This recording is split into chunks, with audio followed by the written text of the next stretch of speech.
Hello everyone, welcome back to Gyanversity. My name is Kanika और बेटा हम यहाँ आपको HPSET लाइफ साइंसेज पेपर 2 की तैयारी करवा रहे हैं।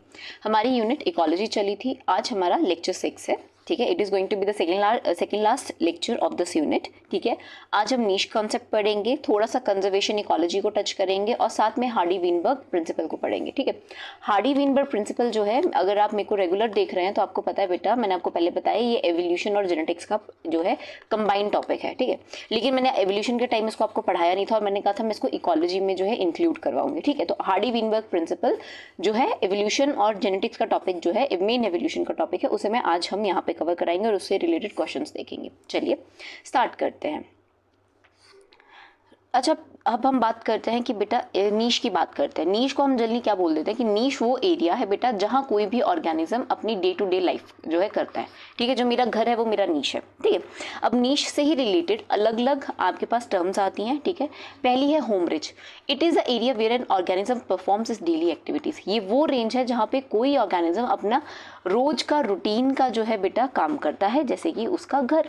ठीक है, घर के पास टॉयलेट भी होगा, पास में एक स्कूल भी होगा, जो उनके डे टू डे वाले जो काम कर रहे हैं वो उनका होम रेंज होगा। खाना खाने के लिए एक दो दुकानें भी होंगी पास में जहाँ से वो सब्जी लेके आएगा। ठीक है, second is your habitat. Habitat होता है area with in the home range. Home range मतलब बड़ा एरिया है। ठीक है, बड़ा एरिया होम रेंज। ठीक है, जहाँ पे उसका स्कूल, बस जहाँ जहाँ उसको रोज का अपना काम कर रहा है, नौकरी करने जा रहा है, वो सब चीज़ें। हैबिटेट है बेटा area within a home range which contains environmental factors needed to support the species. मतलब इसमें वो सब इन्वायरमेंटल फैक्टर्स हैं, ठीक है, जो किसी भी स्पीसीज को अपना लाइफ को सस्टेन करने के लिए चाहिए। लाइक पानी का तालाब, ठीक है, जानवरों के लिए पानी का तालाब, पेड़ के नीचे छांव, ठीक है, केव जहाँ पे वो रहेंगे, ठीक है, घास फूस खाना वगैरह वो सब। ठीक है, तो जितना भी इन्वायरमेंटल फैक्टर्स हैं जो कि किसी स्पीसीज को सपोर्ट कर रहे हैं और हे होम रेंज के विद इन उनका जो एरिया है वो हैबिटेट कहलाता है। टेरिटरी होता है any area with in the habitat which is protected by an organism from the influence of organism of the same of different species. ठीक है, अब मेरा घर है, ठीक है, मेरे घर का गेट लगा हुआ, मैंने 4 दीवारी कराई है, ये मेरे पड़ोसी का घर है।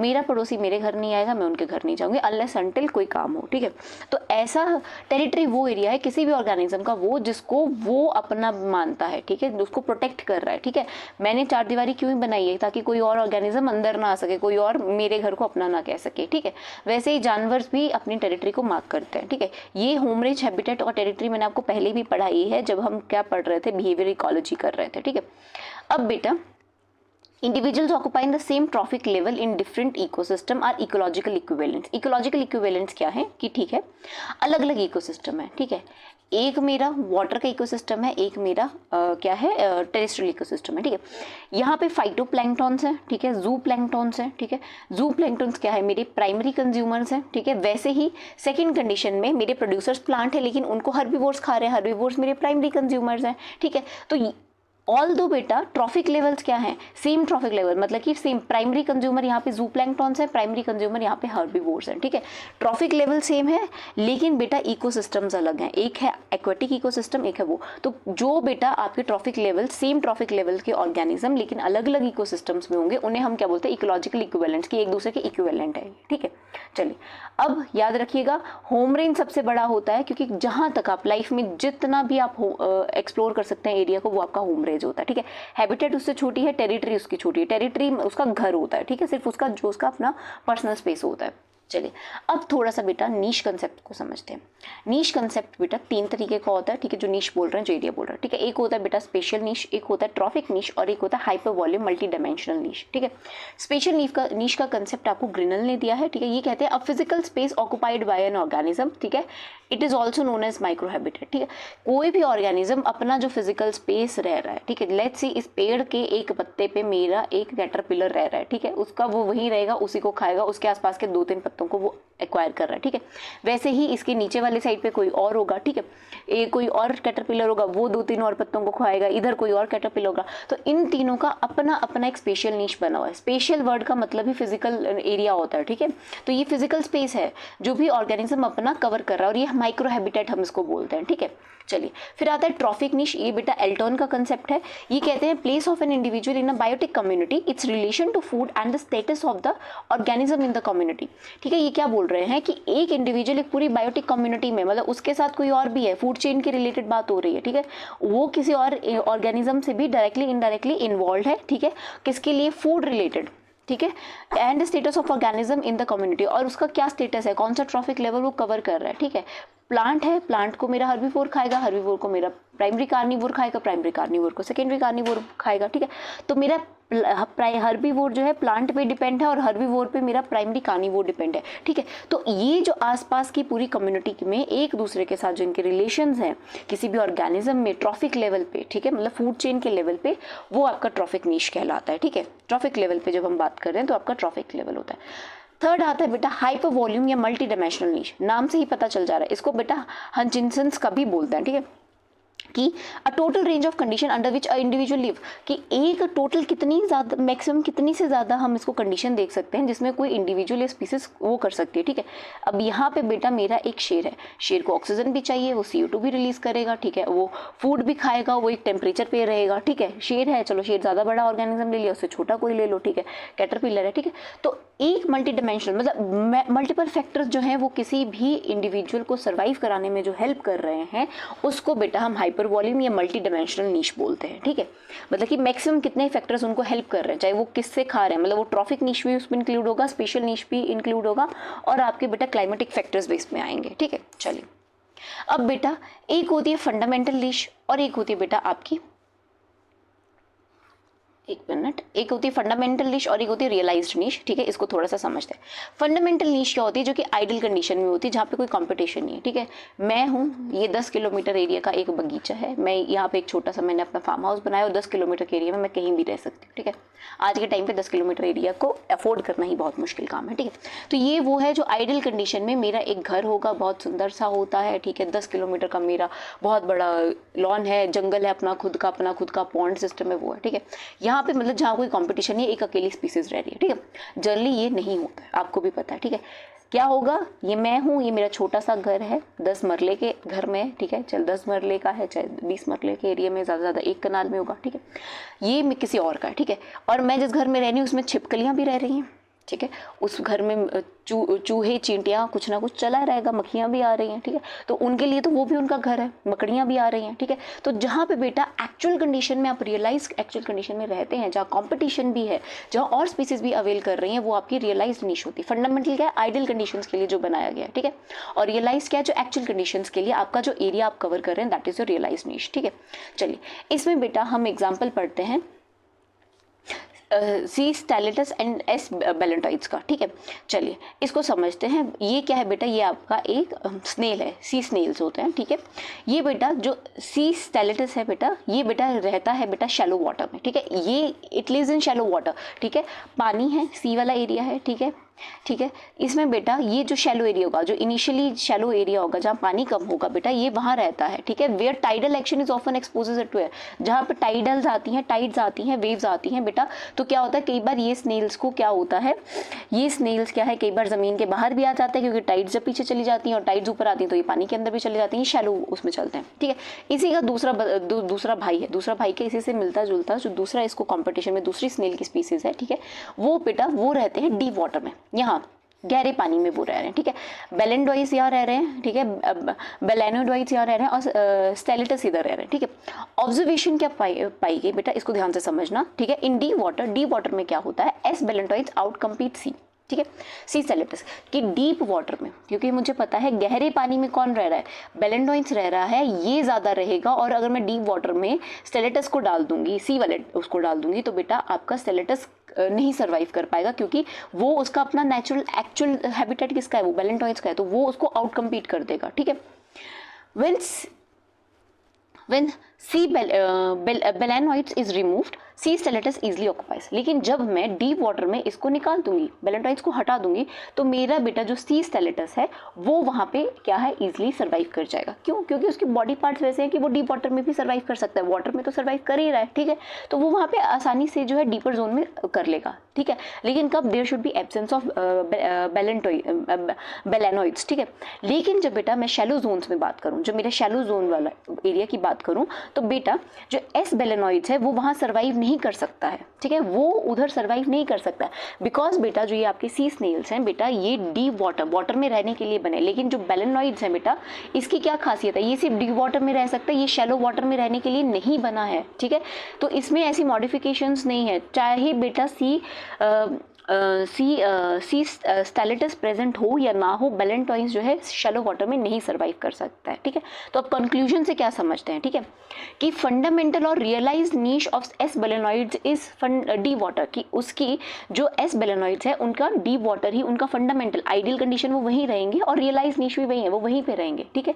वहीं बेटा सी स्टेलेटस के केस में क्या आप देखेंगे जो उनका फंडामेंटल नीश है, ठीक है, that is deep and shallow, कि वो डीप वाटर में रह सकते हैं और शैलो वाटर में रह सकते हैं, ठीक है। लेकिन क्योंकि बेटा वहाँ कंपटीशन है विद बेलेनॉइड्स के साथ, तो वो क्या होगा बेटा, तो वो रियलाइज एक्चुअल में वो सिर्फ शैलो को ही कवर करेंगे, डीप में नहीं जाएंगे, वो तभी डीप में जाएंगे जब कंपटीशन उनके साथ नहीं होगा, जब बेलेनॉइड्स वहाँ पे नहीं होंगे, ठीक है। तो आपको समझ आ गया होगा, ठीक है। तो फंडामेंटल और रियलाइज में आपको समझ आ जाना चाहिए, ठीक है।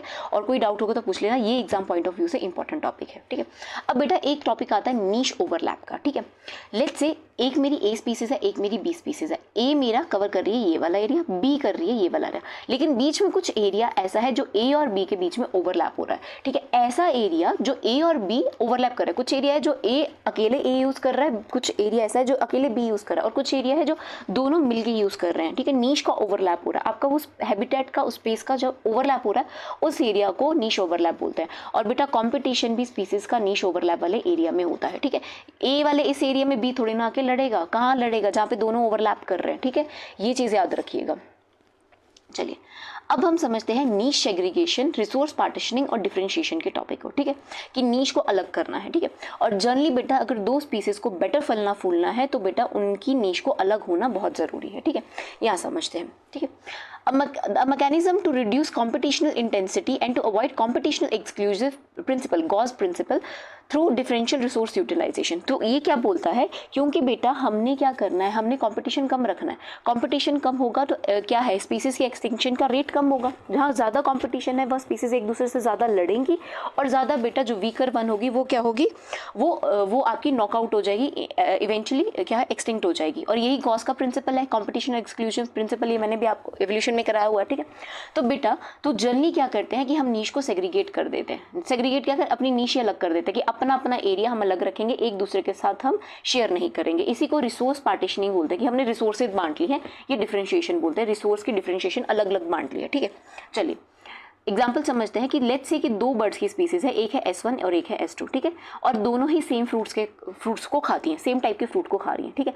इन एब्सेंस, ठीक है, एब्सेंस में क्या होगा कि S1 जो है बेटा वो, ठीक है, जब आपका मतलब कि जब आप देयर इज, ठीक है, तो आपका मतलब कि इन एब्सेंस ऑफ क्या होगा, मतलब कि जब आपका बेटा कोई वो नहीं है, जब आपका नीश सेग्रीगेट किया है, ठीक है, नीश सेग्रीगेट किया है, तो उस केस में क्या होगा, जब कंपटीशन नहीं है, इन एब्सेंस ऑफ कंपटीशन, जो S1 स्पीसीज है वो सेम फ्रूट को, जब वो फ्रूट 4 से 12 mm का है बेटा तो उस साइज को खा रही है, S2 जो है वो बड़े साइज के फ्रूट को खा रही है, फ्रूट सेम ही है लेकिन वो उन्होंने साइज बांट लिया हो कि छोटे साइज वाले को S1 खाएगा, बड़े साइज वाले फ्रूट को S2 खाएगा, ठीक है। लेकिन जब आपका कंपटीशन होगा तो वहां पे आपका नीश ओवरलैप करेगा, ठीक है। तो इस कंडीशन में क्या है कि S1 जो है वो कंज्यूम कर रहा है 4 से 9 को और S2 जो है वो कंज्यूम कर रहा है 10 से 14 वाले को, ठीक है। तो अब इसमें क्या देखेंगे, ठीक है, ऐसे में क्या करेंगे कि ओवरलैप कर रहा है, समहाउ 9 और 10 जो है वो एक दूसरे के साथ एकदम बराबर में है, ठीक है। तो यहाँ से हम क्या समझे, कंप्लीट डिफरेंशिएशन इजंट रिक्वायर्ड, कि कंप्लीट आपको डिफरेंशिएशन करने की भी जरूरत नहीं है, आप कोएग्जिस्ट कर सकते हैं, लेकिन अगर आपके पास नीश ओवरलैप थोड़ा हो, ठीक है, समझ ले, और थोड़ा कि अगर इसने 9 सेंटीमीटर को और इसने 9 से 14 खा लिया, मतलब 9 मिलीमीटर वाला जो है ये 10 की जगह 9 कर लेना बेटा, ठीक है। 9 mm को अगर खा रहे हैं दोनों तो एक छोटा एरिया ही नीश ओवरलैप हो रहा है, वरना मेजर वो अपना उनको पता है कि मैंने छोटा फ्रूट खाना है, मैंने बड़ा फ्रूट खाना है, दूसरी स्पीसीज ये बोल रही है, ठीक है। तो ये आपका बेटा अगर छोटे लेवल पे आपका नीश ओवरलैप हो रहा है तो भी कॉम्पिटिशन से बचा जा सकता है, ठीक है, कोएग्जिस्ट कर लेते हैं, क्योंकि थोड़ा सा ही उनको क्या है अडेप्ट करना पड़ रहा है, ठीक है, एक दूसरे के साथ वो कर रहा है, ठीक है।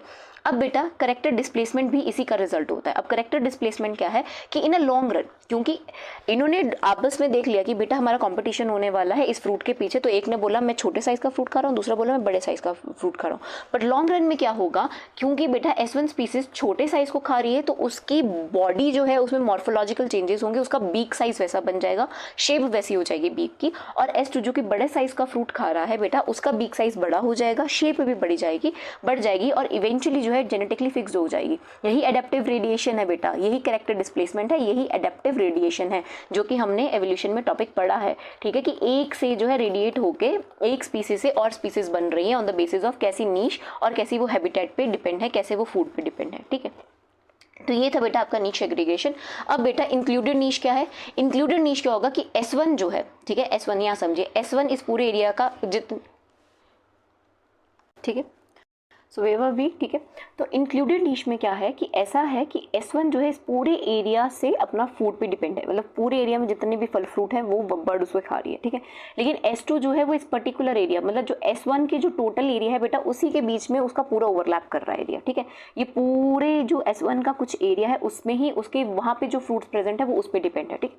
तो आप ये क्या देख रहे हैं कि S2 का पूरा जो नीश है बेटा वो S1 की नीश के अंडर आ रहा है, तो इसमें क्या होगा, बहुत हाई लेवल ऑफ कॉम्पिटिशन होगा, क्योंकि S1 के एरिया में ही आ रहा है ना, देयर इज नो ओवरलैपिंग, वो तो पूरा एरिया ही उसके अंदर आ रहा है, ठीक है।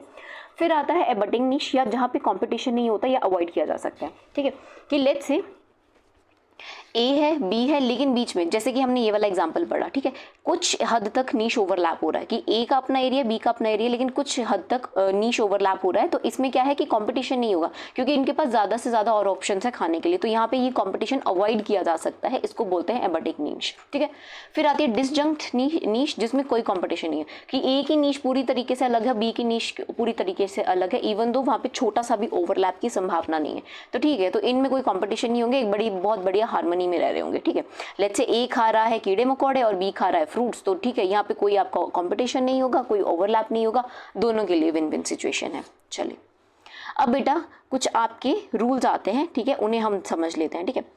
पहला है बर्जमैन रूल, बेटा इसको समझते हैं। बर्जमैन रूल क्या बोलता है? B for Bergmann, B for body, ठीक है, बॉडी साइज के ऊपर है, ठीक है, याद रखना, ठीक है। ये बोलता है species in cooler climate are larger, ठीक है, and species in warmer climates are smaller. ये क्या बोलता है? बर्जमैन रूल बोलता है कि बेटा जैसे जैसे आप ठंडे एरिया में जाएंगे, ठीक है, आपका बॉडी का साइज विल इंक्रीज, ठीक है, और जैसे जैसे आप सेंटर टुवर्ड्स द इक्वेटर आएंगे, मतलब कि वार्मर क्लाइमेट की तरफ आएंगे, बॉडी का साइज विल डिक्रीज, ठीक है। जैसे कि फॉक्स ले लो, ठीक है, या फॉक्स ले लो, फॉक्स जो बेटा डेजर्ट एरिया की फॉक्स है बेटा, ये साइज में छोटी होती है, जबकि फॉक्स ऑफ ये वाली आपकी आर्टिक रीजन या अंटार्कटिक रीजन वाली फॉक्स होंगी बेटा, वो साइज़ में कैसी होंगी? वो साइज़ में बड़ी होंगी, ठीक है।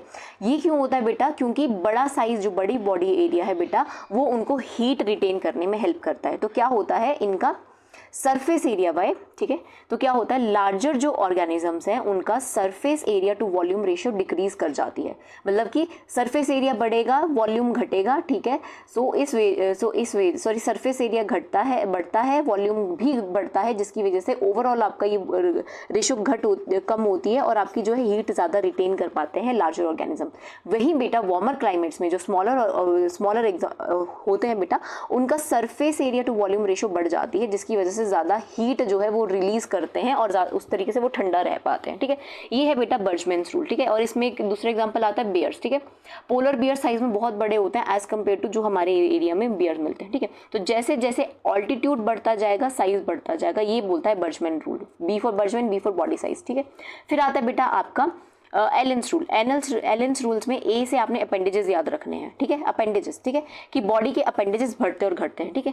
Endotherms of colder climates have shorter appendages, ठीक है। ये क्या बोलता है कि अच्छा ग्लोगर रूल्स पे हम आएंगे, इसके नेक्स्ट लेक्चर पे आएंगे ग्लोगर रूल्स, अभी के लिए इसको छोड़ दो, ठीक है, नोट्स पे मैंने इंक्लूड ही नहीं किया था, ठीक है। तो ये बोलता है बेटा कि एंडोथर्म्स जो होते हैं बेटा वो कोल्डर क्लाइमेट्स में हैव अ शॉर्टर अपेंडेजेस, ठीक है। जो एंडोथर्म्स कौन से होते हैं, ठीक है, वो जो खुद को मेंटेन कर लेते हैं, ये जनरली याद रखना एंडोथर्म्स के लिए, हम एंडोथर्म्स हैं जो हम हमारी बॉडी को क्या है मेंटेन कर पाते हैं, ठीक है। ठीक है, तो एंडोथर्म्स क्या होते हैं बेटा कि जैसे ही वो कोल्डर क्लाइमेट्स, जैसे ऑल्टीट्यूड बढ़ेगा, आर्टरिक रीजन में जाएंगे, इनके अपेंडेजेस छोटे हो जाएंगे, मतलब इनके हाथ पैर कान छोटे होते जाएंगे, ठीक है।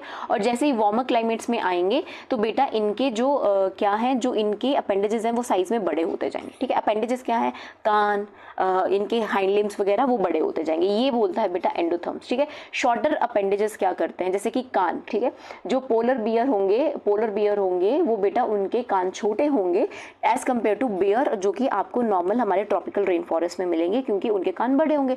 हीट लॉस कम ज़्यादा होगा तो हीट लॉस कम हो जाएगा, ठीक है। इसलिए बेटा आपके ये बोलता है एलन रूल्स, ठीक है। एलन रूल्स क्या, मैंने आपको ट्रिक बता दी, A for Allen, A for appendages related, B for Bergmann, B से रिलेटेड इज बॉडी, ठीक है, बॉडी अपेंडेजेस, ठीक है, सॉरी बॉडी साइज के अपॉन, ठीक है।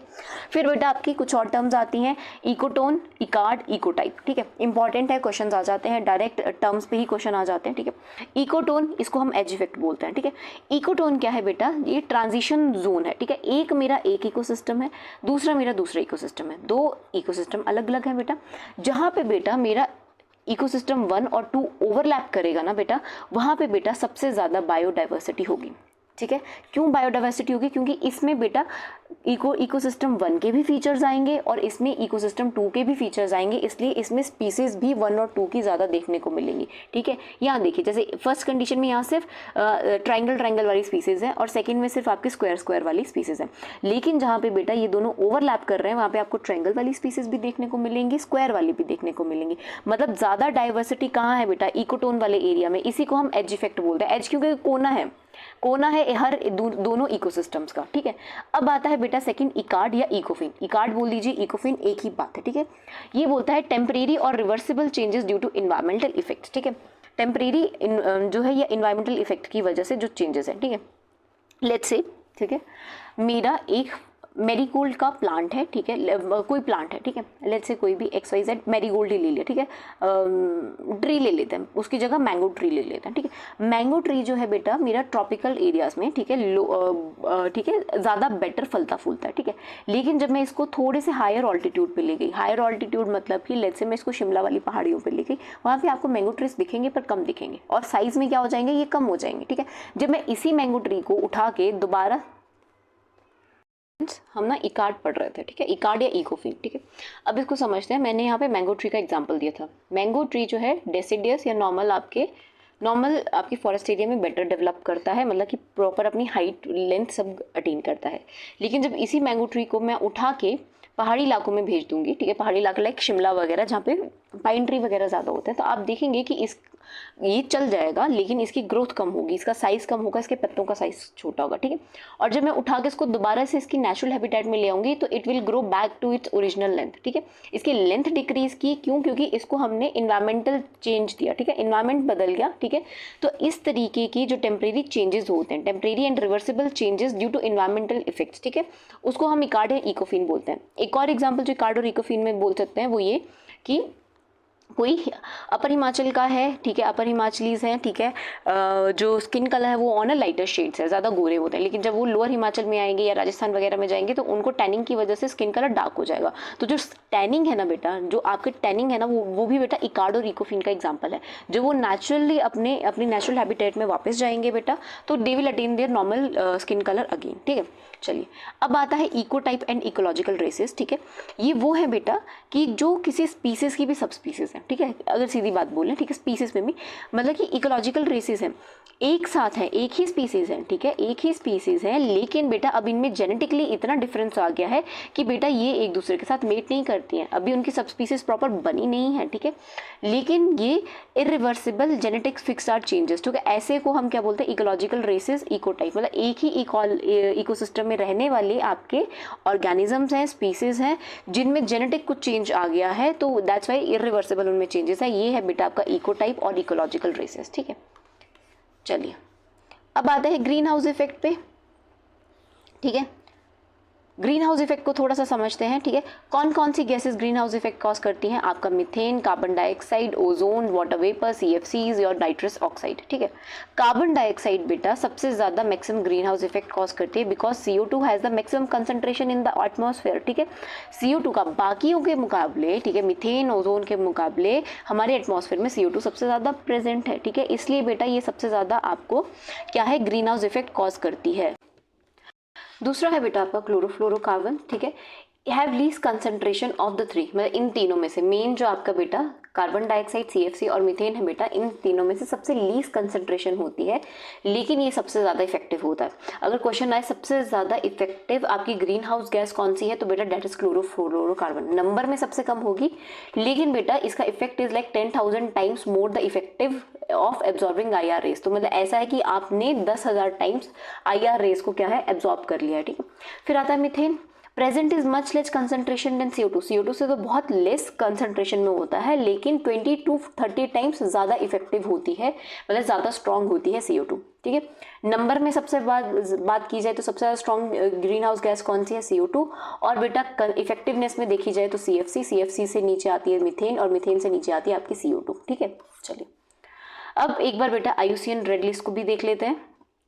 आपको पता ही होगा IUCN रेड लिस्ट क्या है बेटा, इसमें आपके जो ऑर्गेनिजम्स होते हैं उनको अलग अलग बेटा रेड लिस्ट चेक गाइड में डाला जाता है। वी हैव एक्सटिंक्टिंग, ठीक है, we have extinction, we have critically endangered, we have endangered categories, we have vulnerable categories, we have least important, ऐसे ऐसे बेटा आपकी IUCN की रेड लिस्ट में आती है। IUCN वाला टॉपिक इससे नेक्स्ट लेक्चर में मैं आपको डिटेल में कराऊंगी, ठीक है। क्रिटिकली इंडेंजर्ड, एक्सटिंक्शन वाला क्या है, एक्सटिंक्शन वाले वो है बेटा जिसमें 90% जो जिसमें आपकी 100% जो पॉपुलेशन है वो खत्म हो चुकी है, ठीक है। फिर आता है एक्सटिंक्ट इन वाइल्ड, कि वाइल्ड में नेचुरली अपनी हैबिटेट में खत्म हो चुके हैं, लेकिन बस अब जो है जूज वगैरह में उनको रखा गया है, ठीक है।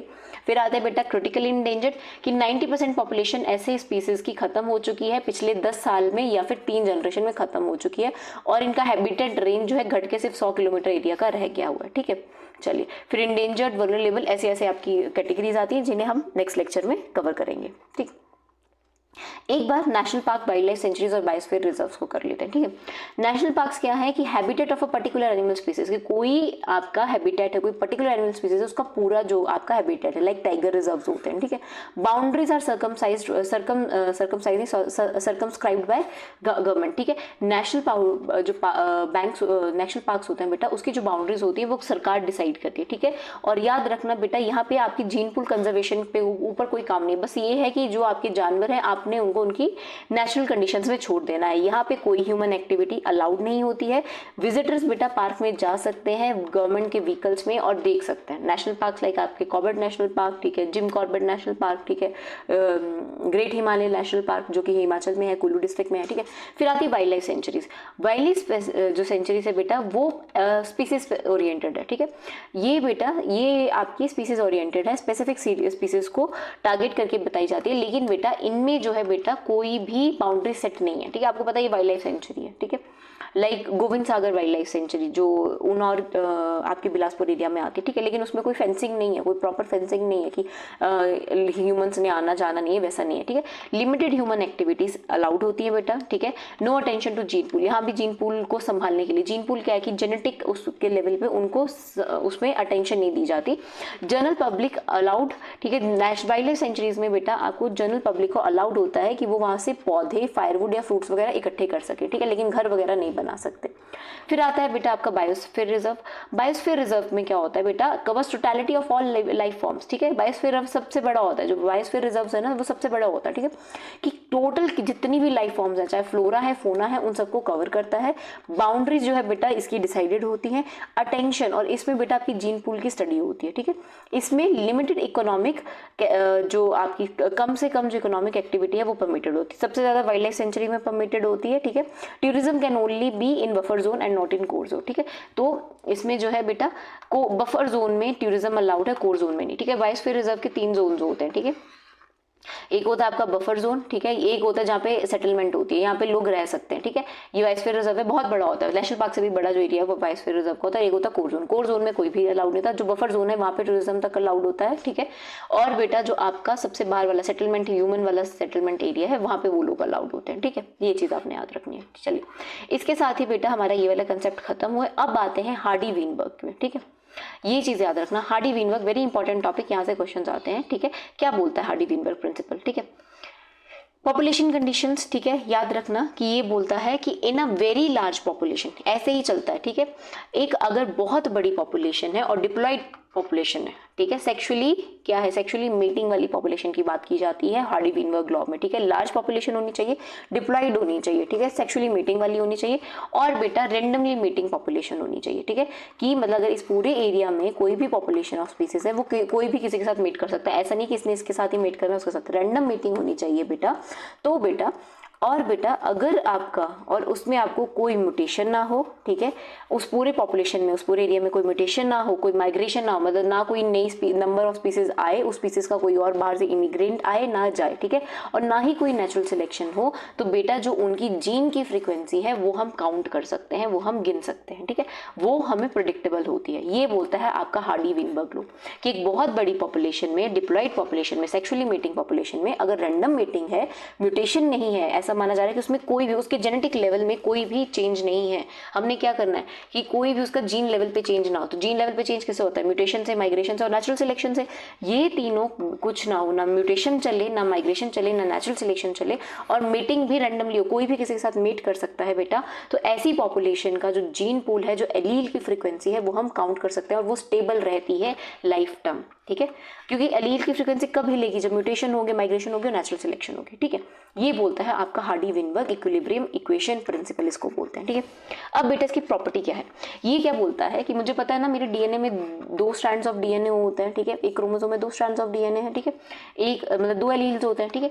तो एलील फ्रीक्वेंसी का इक्विलिब्रियम बोलता है कि अगर मेरा बेटा एक एलील, कोई भी जीन का एक एलील, कोई करेक्टर, कोई मेरा क्या है कंट्रोल कर रहा है, ठीक है, लेट्स से ये कलर पी है, तो बेटा इसका और दूसरे एलील को जब मैं ऐड करूंगी, जब मेरा क्या हार्डी विनबर्ग वाली कंडीशंस चल रही हैं, तो इन दोनों एलील्स का जो टोटल फ्रीक्वेंसी होती है वो 1 बनती है। पी प्लस क्यू हमेशा 1 बनता है। पी एक एलील है, क्यू दूसरा एलील है। The allelic frequency of an autosomal locus in an population will not change from one generation to the next. की मतलब कि अगर ये कंडीशन है, ये 4 कंडीशन है, random meeting, no mutation, no migration, no selection, याद रखिएगा डायरेक्ट क्वेश्चन में आ सकता है कि कौन कौन से इसकी कंडीशंस है हार्डी विनबर्ग, उसमें हार्डी विनबर्ग इक्विलिब्रियम के, ठीक है। तो बेटा अगर पॉपुलेशन में कोई चेंज नहीं है तो बेटा आपका जो फ्रीक्वेंसी रहती है P plus Q is equal to 1 रहती है, ठीक है। फिर बेटा अगर मैं इसी का बेटा इसकी जीनोटाइपिक फ्रीक्वेंसी बना दूं, ये तो एलील की फ्रीक्वेंसी थी कि एलील, अगर मैं इसके पूरे जीनोटाइप का बना दूं तो बेटा अपने P प्लस क्यू का स्क्वायर कर देना। P प्लस क्यू का स्क्वायर क्या होगा, बेसिक मैथ्स है, P square plus Q square plus 2PQ, ठीक है। यही बनता है allelic frequency. The genotypic frequency of population is determined by allelic frequency. तो जीनोटाइपिक फ्रीक्वेंसी क्या किया मैंने, इसको स्क्वायर कर दिया और इसका भी टोटल बेटा 1 होता है, 1 का स्क्वायर भी 1, ठीक है। तो इस तरीके से ये आपका फॉर्मूला डिराइव हो गया, ठीक है। अब आता है बेटा न्यूट्रल इक्विलिब्रियम। ये क्या बोलता है, if disturbed equilibrium will be reestablish within 1 generation of random meeting if all the requirements are maintain. ये क्या बोल रहे हैं कि अगर बेटा ये इक्विलिब्रियम डिस्टर्ब हो गया, लेट्स से P और Q की जो रेशियो है वो बदल गई, वरना अगर P कुछ है Q कुछ है तो वैसा ही रहेगा अगर ये 4 कंडीशन चल रही है, ठीक है। लेकिन अगर बेटा ये 4 कंडीशन में से कोई एक चीज हो गई, लेट्स से म्यूटेशन हो गई और ये फ्रीक्वेंसी बदल गई, तो एक जनरेशन के अंदर रैंडम मीटिंग के थ्रू ये अपने आप को कंपनसेट कर लेंगे, ये दोबारा से P प्लस क्यू की वैल्यू 1 कर देंगे, ठीक है, वो 1 नहीं वही रहेगी, ठीक है। और पेनमिक्टिक पॉपुलेशन क्या है, allelic frequency males and females are same. और ये चीज याद रखना है कि मेल्स एंड फीमेल्स में एलीलिक फ्रीक्वेंसी बराबर रहेगी, ठीक है। तो इसमें सेक्स हार्मोन्स इंक्लूड नहीं, सेक्स आपके क्रोमोसोम्स इंक्लूड नहीं होते, ठीक है। चलिए आई होप आपको यहाँ तक क्लियर हो। अब इसके बेसिस पे हमने क्वेश्चंस आगे जो है सॉल्व करने हैं, ठीक है। चलिए हाँ ठीक है। तो फ्रीक्वेंसी जो है बेटा, ठीक है, ये क्या होती है, ठीक है, ये होती है बेटा that is V is equal to frequency of specific allele की, आपकी कोई एक पर्टिकुलर एलील की कितनी फ्रीक्वेंसी है, ठीक है। फ्रीक्वेंसी हम एक इंडिविजुअल में तो काउंट कर सकते हैं, लेकिन पूरी पॉपुलेशन में अगर काउंट करने का होगी तो कैसे काउंट करेंगे, देखेंगे, क्वेश्चन सॉल्व करेंगे, बहुत ही आसान क्वेश्चन लिखते हैं इसके, ठीक है। और बेटा टोटल कितने एलील हैं, ठीक है। एक आता है बेटा इन ब्रीडिंग कोफिशिएंट, ठीक है। इन ब्रीडिंग क्या है, इन ब्रीडिंग छोटी पॉपुलेशन में होता है, याद रखिएगा, ये अलग से टॉपिक है, ये हार्डी विनबर्ग का टॉपिक नहीं है, लेकिन इसको मैं आपको बता देती हूँ। F बोलते हैं और इसका फॉर्मूला होता है 2PQ माइनस H, ठीक है, अपॉन 2PQ, ठीक है। H क्या है कि कितने हेटेरोजाइगस है, ठीक है, और 2P क्या है कि बेटा हेटेरोजाइगस की टोटल पॉपुलेशन कितनी है, ठीक है। चलिए, और बेटा आपने ये याद रखना है कि इन ब्रीडिंग कोफिशिएंट स्मॉल पॉपुलेशन में होती है। लेट्स से एक जगह पे 10 लोग ही, एक आइलैंड है 10 लोग हैं और वो बाहर जाके शादी नहीं करे, तो 10 लोग में जो भाई बहन होंगे वो भी आपस में इन ब्रीड करेंगे, वो ब्रीड करेंगे क्योंकि उनको अपनी पॉपुलेशन बढ़ानी है, भाई बहन आपस में मेट करेंगे, तो इसकी वजह से इन ब्रीडिंग होती है। इन ब्रीडिंग जो है बेटा जीन पूल को खराब करती है, ठीक है। तो इन ब्रीडिंग कोफिशिएंट का फॉर्मूला आपने याद रखना, ये आ जाता जाता है बेटा कई बार, ठीक है। अब समझते हैं, हमारे हार्डी मीन पे दोबारा से आते हैं, ठीक है।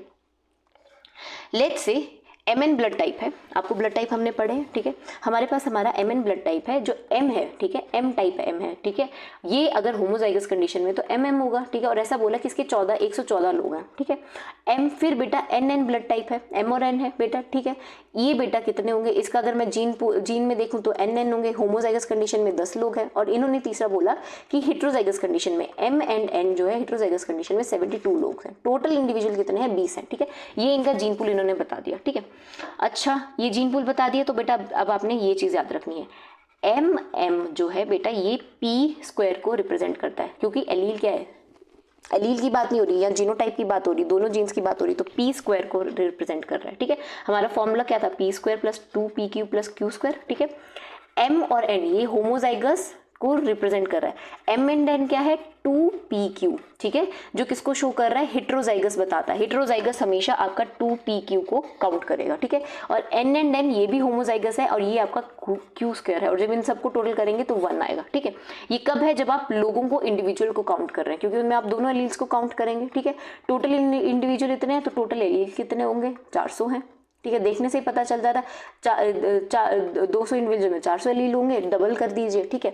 अब बेटा आपने P और Q की वैल्यू, एलीलिक फ्रीक्वेंसी निकालनी है, क्योंकि ये तो इंडिविजुअल्स में दिया हुआ है ना कि P² इतना 114 है, Q² इतना है, ठीक है, 2PQ इतना है, Q² इतना है, टोटल 200 लोग हैं। अब मुझे बताओ कि P की फ्रीक्वेंसी क्या है और Q की फ्रीक्वेंसी क्या है, और मुझे पता है P और Q टोटल कितना बनाते हैं, 1 बनाते हैं, ठीक है। तो अब इसको कैसे सॉल्व करना है, फॉर्मूला देखो,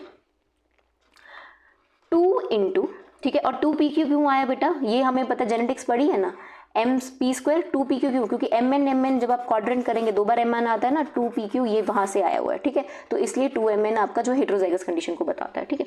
चलिए, तो अब आपके कैसे, जब आपने P की फ्रीक्वेंसी निकालनी तो ऐसे कि 2 इंटू होमोजाइगस डोमिनेंट कितने हैं, डोमिनेंट MM एंड है 114, ठीक है, प्लस हेट्रोजाइगोट कितने, इसमें हेट्रोजाइगोट आपको काउंट करने पड़ेंगे, क्योंकि हेट्रोजाइगोट में M कंडीशन है ना, M है ना, तो हेट्रोजाइगोट कितने हैं बेटा आपके 76 हैं, ठीक है। अपॉन टोटल कितने हैं, टोटल एलील कितने हैं, टोटल कितने, 200 लोग हैं, इंटू 2 इंटू, क्योंकि एलील काउंट कर रहे हैं बेटा, 2 इंटू 200, ठीक है। तो 200 किया आपका 400 आ गया, ठीक है। तो ये बन गया बेटा 228 + 76 अपॉन 400, कट कटा के 0.76 आपकी P की वैल्यू आ जाएगी, ठीक है। अगर मेरा P निकल गया, P की फ्रीक्वेंसी, एलील P की फ्रीक्वेंसी, मतलब कि इस पूरी पॉपुलेशन में P की फ्रीक्वेंसी 0.76 है, ठीक है, कि 76%, सीधी बोले 76% जो है ये वाला एलील देखने को मिल रहा है 200 लोगों में, ठीक है। तो Q कितना होगा, मुझे फॉर्मूला पता है, P + Q = 1, तो Q आपको पूरा निकालने की जरूरत नहीं है, डायरेक्ट पता है कि 1 - P करेंगे तो Q निकल आ जाएगा, 1 - 0.76 करेंगे तो आपकी वैल्यू 0.24 आ जाएगी। इस तरीके से आपकी एलीलिक फ्रीक्वेंसी निकलती है, ठीक है। ईजी है, 2-3 क्वेश्चन सॉल्व कीजिए, आसानी से आप सॉल्व कर लेंगे। चलिए, ठीक है, अब एक क्वेश्चन और सॉल्व करके देखते हैं, ठीक है। How many alleles of A and A, मतलब एक स्मॉल a, ठीक है, एक डोमिनेंट है, एक रिसेसिव है, type is present in sample of organism, ठीक है। कितने एलील्स होंगे, ठीक है, आपने एलील बताने हैं बेटा, ठीक है, जहां पे बेटा आपका डोमिनेंट लोग कितने 10 हैं, हेट्रोजाइगस 15 है, और स्मॉल a वाले 4 हैं, ठीक है। और टोटल आपने बेटा एलीलिक फ्रीक्वेंसी बतानी है, वही है कैपिटल A और स्मॉल a की फ्रीक्वेंसी बतानी है, ठीक है। तो फ्रीक्वेंसी निकालने का फॉर्मूला मैंने आपको बता दिया, ठीक है। अब आपको पता है कि टोटल कितने इंडिविजुअल हो गए, 10 + 15, ठीक है, 25 + 4 29 पीपल आर देयर, ठीक है। टोटल इंडिविजुअल्स पता चल गए, टोटल एलील भी पता चल गए, मल्टीप्लाई बाय 2 56 होंगे, क्योंकि इंडिविजुअल में 2 है ना, हाँ, 2 एलील सेट ऑफ पेयर्स होते हैं, तो उसका डबल कर दो। अब बेटा पहले आप P निकाल लीजिए या स्मॉल कैपिटल A निकाल दीजिए। कैपिटल A क्या होगा, 2 × 10 होमोजाइगस, प्लस किसको ऐड करना है, प्लस इसको ऐड करना है 15 को, प्लस 15 अपॉन टोटल कितने हैं 58, ठीक है। तो 2 × 10 20 + 15 अपॉन 58, ठीक है, that is 35 upon 58, answer will be 0.602, ये आ गया A। तो अब स्मॉल a क्या निकलेगा, 1 - 0.062, तो your answer will be 0.398, direct ऐसे आंसर आ जाएगा, ठीक है। अब एक और क्वेश्चन करते हैं, जीन A की फ्रीक्वेंसी दी है, अब इसको थोड़ा घुमा के दिया हुआ है, ठीक है। ये तो था कि जब आपने एलीलिक फ्रीक्वेंसी निकालनी है, ठीक है, ये वो है। अब ये कि आपको एलीलिक फ्रीक्वेंसी दी हुई है, लेकिन अब आपने क्या है, गमीट्स की फ्रीक्वेंसी बतानी है, ठीक है, कि जीन A की फ्रीक्वेंसी कितनी है 0.2, तो बी स्मॉल और जीन बी की कितनी है, ठीक है, तो स्मॉल ए की कितनी होगी बेटा 0.8 होगी, सीधी सी बात है 1 - 2। और एक दूसरा जीन है जिसकी फ्रीक्वेंसी 0.6 और स्मॉल बी की कितनी होगी 0.4, क्योंकि 1 में से माइनस करना है। तो अब बताना है कि इन दोनों के कितने गैमीट्स बनेंगे, कितने गैमीट्स बनेंगे, ठीक है। जब मैं ए बी को कर रही हूँ तो क्या क्या मेरे गैमीट्स बनेंगे, उन गैमीट्स का आपने मुझे फ्रीक्वेंसी बताना है। वेरी इजी क्वेश्चन, ठीक है। पहले पता है मेरा या तो ए कैपिटल ए बनेगा, या तो कैपिटल ए स्मॉल बी बनेगा, ठीक है, या तो स्मॉल ए कैपिटल बी बनेगा, या तो स्मॉल ए कैपिटल स्मॉल बी, 4 ही गैमीट्स बनेंगे, ठीक है। अब इन चारों गैमीट्स को कैसे निकालेंगे, मुझे पता है ए 0, small A will be 0.8, be with this की, और ये गैमीट बनेंगे। तो ए और बी का कितना होगा, पॉइंट ए कितना है 0.2 और कैपिटल बी कितना है 0.6, करेंगे 0.12, ये गैमेटिक फ्रीक्वेंसी आ गई, ठीक है। इतने % गैमीट्स में कैपिटल ए और कैपिटल बी होगा, और capital A capital small B में क्या होगा 0.2, स्मॉल बी क्या है 0.4, 0.08, ठीक है। मतलब इतनी % गैमीट्स आपके इस तरीके के होंगे, ठीक है। और फिर आपका स्मॉल ए कैपिटल बी बेटा स्मॉल ए 0.8 और कैपिटल बी 0.6, ठीक है, इट विल बी योर 0.48, ठीक है। स्मॉल ए स्मॉल बी, तो ये बेटा आपका बन जाएगा 0.8 इंटू 0.4, दैट इज 0.32। चलिए ऐसे आपने क्वेश्चन सॉल्व करना है, ठीक है। अब एक और क्वेश्चन प्रैक्टिस करते हैं। If a frequency of homozygous dominant, ये क्या बोल रहा है कि होमोजाइगस डोमिनेंट कंडीशन है, मतलब p² है, ठीक है, ठीक है, एंड जीनोटाइप इनर मिड, और ये याद रखना होमोजाइगस कंडीशन दी है, p² दिया है बेटा, इसकी फ्रीक्वेंसी 0.09, ठीक है। What is the frequency of dominant allele, dominant allele p की क्या वैल्यू होगी, ठीक है। Homozygous dominant genotype is this, what is the frequency dominant allele and combined frequency of all other alleles, ठीक है। तो इसको तो p² बताया बेटा, मतलब ये मेरा p² बताया हुआ, ठीक है, ये इतना है, तो मेरे p की वैल्यू यहाँ से निकाल सकते हो, स्क्वायर है तो बेटा अंडर रूट कर दो 0.09, तो अंडर रूट करके 0.3 आ जाएगा, तो q क्या मेरा बन जाएगा, q बन जाएगा 0.7, सीधी सी बात है, p बन गया है, इसका अंडर रूट कर दो, ये a² है, ठीक है, p² है, होमोजाइगस डोमिनेंट कंडीशन बोलिए, जीनोटाइप बताया है, ठीक है। इससे आपका डायरेक्ट आपका क्वेश्चन निकल आएगा। अब देखते हैं क्वेश्चन 4 को देखते हैं। अ पर्टिकुलर रिसेसिव डिसऑर्डर, ठीक है, ठीक है, एक रिसेसिव डिसऑर्डर है जो कि बेटा रिसेसिव डिसऑर्डर समझ लीजिए, Q² की बात हो रही है कि सिर्फ एक में से 10,000 लोगों में होता है, ठीक है। अब इसकी यहाँ से फ्रीक्वेंसी निकल जाएगी, इट विल बी 0.0001, ठीक है, ये Q² की वैल्यू। अब Q निकल जाएगा, रूट कर देंगे तो ये बन जाएगा 0.01, ठीक है, इसको जब रूट कर देंगे ना, स्क्वायर रूट कर देंगे तो ये बन जाएगा। Q की वैल्यू आगे बेटा, if a population of Hardy विनोरिगोल, what is the frequency of 2 alleles, तो दोनों एलील्स की क्या फ्रीक्वेंसी है, Q निकाल दिए तो P बता दो, P हमें पता ही है, 1 - 0.01 करेंगे तो 0.99 आएगा, 99 विल बी योर आंसर। ये दो आपके आंसर आ जाएंगे। इस तरीके से आपने क्वेश्चन सॉल्व करने, वेरी इजी, इससे बाहर के क्वेश्चंस नहीं आपको आएंगे सेट में, ठीक है। चलिए, तो इसके साथ ही हमारा बेटा आज का टॉपिक खत्म हुआ। अब हम देखते हैं हमारे आज जो हमने पढ़ा उसको समझते हैं। According to Bergmann's rule, species in cooler climates में क्या होता है, body size will increase larger to decrease surface area to volume ratio to reading, ठीक है, बड़ा होता है और बेटा सरफेस एरिया टू वॉल्यूम जो है वो कम होता है, ये याद रखना, ठीक है, क्योंकि जब आप काउंट करेंगे सरफेस एरिया बढ़ेगा बेटा, ठीक है, वॉल्यूम उतना रहेगा तो वैल्यू आपकी घट जाएगी, ठीक है, ये चीज याद रखिए, ठीक है। दूसरा क्वेश्चन है, हार्डी वीनबर्ग इक्विलिब्रियम में Q² रिसेसिव डिसऑर्डर में Q² की वैल्यू इतनी है, तो P की वैल्यू बताइए, फ्रीक्वेंसी बताइए। Q² की वैल्यू इतनी अभी करके हटे, इतनी है, तो Q की वैल्यू अंडर रूट करके 0.01 आ जाएगी, P की वैल्यू हो जाएगी 1 - 0.01, योर आंसर विल बी 0.99, ठीक है, 0.99 विल बी योर आंसर, ठीक है, ईजी। तो आज हमने क्या पढ़ा, नीश पढ़ा, ठीक है, कंजर्वेशन का टॉपिक पढ़ा, पॉपुलेशन जेनेटिक्स, और इसके साथ ही बेटा हमारा इकोलॉजी का पार्ट खत्म हुआ, ठीक है। एक लेक्चर इसके बाद मैं दोबारा लेके आ रही हूँ बेटा, उसमें हम इकोलॉजी में जितनी इकोलॉजी में टर्म्स हैं, कुछ भी छोटा मोटा छूट गया होगा वो सब वहाँ पे, वो is a kind of a revision video, उसको ज़रूर देखना, क्योंकि इकोलॉजी से बहुत सी टर्म्स आपको पेपर में आती हैं, वो सारी, एक लेंथी लेक्चर जा सकता है, लेकिन सारी टर्म्स जितनी इकोलॉजी में, चाहे आपने पहले पढ़ी हैं, नहीं पढ़ी हैं, चाहे मैंने पढ़ाई है नहीं पढ़ाई, उन सबको हम वहाँ पे समाप्त करेंगे, ठीक है। That's all for the day, thank you and have a nice day.